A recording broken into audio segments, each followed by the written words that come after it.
Salut! Comment ça va tout le monde? Aïe! Bienvenue chez moi! Dans quelques jours, on va fêter Noël. Et d'après mon calendrier, c'est dans 2 jours.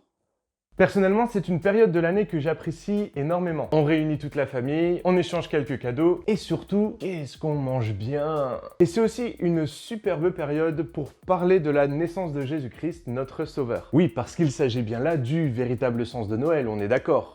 Le Noël, on célèbre la naissance de Jésus. Ouais, mais Jésus, il est pas né le 25 décembre, hein? Quoi? Jésus n'est pas né le 25 décembre? Toute ma vie est un mensonge! Alors, on va répondre tout de suite à la question. Habituellement, j'attends un peu, j'explique tout ça. Non, là, on va répondre tout de suite. Un chrétien a tout à fait le droit de fêter Noël. Tout va bien. Bon, ok, j'ai donné la réponse, mais quand même aller un peu plus loin dans la vidéo. Donc oui, un chrétien peut fêter Noël. Oui, mais... Arrête! Tu sais très bien qu'avant d'aller plus loin, il faut d'abord que je lance le générique, que je demande aux gens de s'abonner à la chaîne, que je présente mon compte Instagram. Donc s'il te plaît, tu attends. Ok, donc, générique. Avant d'aller plus loin, je t'invite, comme d'habitude, à t'abonner à ma chaîne en cliquant sur les notifications pour ne rater aucune des autres vidéos. J'en publie a priori 2 par mois. Donc rejoins-nous, on est de plus en plus nombreux, on a bientôt atteint les 5000 personnes, c'est super cool. Pour répondre aux diverses questions de cette vidéo, je me suis appuyé sur une publication du pasteur Gaëtan Brassard de l'église Le Portail. Je suis pas toujours d'accord avec tout ce qu'il dit, mais il est souvent très pertinent et très biblique dans toutes ses réflexions. Donc si tu es intéressé, va voir son compte Facebook ou son compte Twitter pour voir un peu ses publications. Ah oui, et tant que vous y êtes, allez vous abonner à mon compte Instagram aussi, on vous attend pour la suite.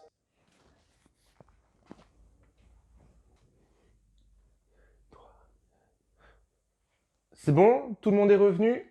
Ok, on y va. Tu peux y aller! Ok, oui, mais Noël, c'est une fête commerciale. Donc le problème n'est pas tellement sur est-ce qu'on peut fêter Noël, mais plutôt comment le fêter.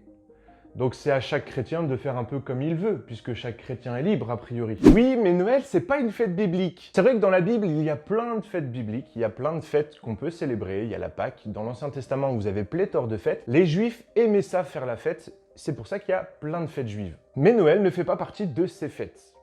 En revanche, on sait que la naissance de Jésus-Christ s'est bien produite dans la Bible. On sait aussi que célébrer Christ, c'est quelque chose de biblique, a priori. Donc, créer une fête pour célébrer un événement biblique et pour célébrer notre Sauveur, je vois pas trop où est le problème. Oui, mais à l'origine, Noël, c'était une fête païenne. Oui, c'est vrai que si on revient à l'origine, la fête de Noël fêtait le solstice d'hiver, et donc on offrait des sacrifices au dieu soleil pour préparer la nouvelle saison. Mais quand l'empereur Constantin s'est converti et a fait de la chrétienté une religion d'État, il a transformé toutes ces fêtes païennes en des fêtes religieuses dédiées à notre Dieu. L'important n'est pas tellement quelle est l'origine de cette fête, mais plutôt ce qu'on en a fait. On est tous d'accord pour dire qu'au moment de Noël, on célèbre la naissance de Jésus-Christ, notre Sauveur. Rien à voir avec des sacrifices faits au Dieu Soleil. C'est l'apôtre Paul qui va répondre à cette question. Quand on va parler de l'origine des viandes que l'on mange, il va dire que ce qui est le plus important, c'est pas tellement l'origine de ce que l'on mange ou de ce que l'on fait, mais bien de glorifier Dieu. Oui, mais Jésus, il n'est pas né le 25 décembre. Et effectivement, d'après la Bible et d'après les historiens, on pense que Jésus est né aux alentours du mois de mars, et donc absolument pas le 25 décembre. Toutefois, la question n'est pas tellement sur quand est-ce qu'on le célèbre, mais plutôt qui on célèbre. Bah oui, l'important c'est de célébrer Christ. C'est pas tellement la date qui importe. Moi, j'ai pas besoin d'une date particulière pour célébrer Christ. D'accord? Alors on célèbre Pâques, on célèbre la Pentecôte, on a des jours particuliers pour célébrer des anniversaires, ça fait partie un petit peu de notre vie. Voilà, il y a quelques jours, j'ai fêté l'anniversaire de mon fils, le 26 juin, c'est mon anniversaire. Le 26 juin, c'est mon anniversaire. La Bible ne nous demande pas de célébrer nos anniversaires, pourtant on le fait. Pourquoi? Parce qu'on aime bien mettre à l'honneur pendant un jour une personne de notre entourage. Voilà, juste parce qu'elle est née. Et le fait de célébrer l'anniversaire de quelqu'un marque notre amour pour lui et notre envie de le célébrer. Encore une fois.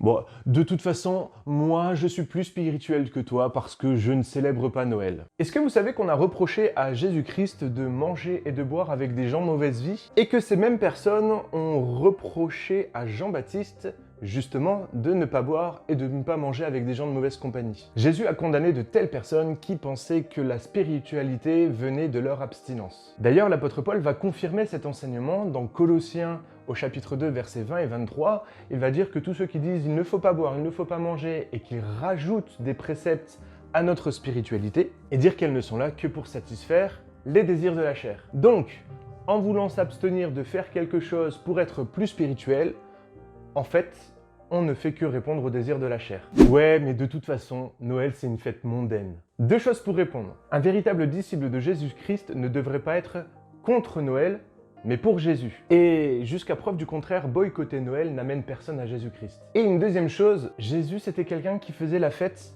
extrêmement régulièrement. Il allait à des mariages, à des soirées organisées par des gens de mauvaise vie. On le retrouvait à manger et à boire avec des gens de mauvaise vie. Jésus participait à des fêtes mondaines. Et c'est pour ça qu'il a réussi à impacter le monde, parce qu'il était avec le monde. Et le fait d'être avec le monde ne fait pas de toi une personne mondaine. Au contraire, nous sommes appelés à influencer le monde.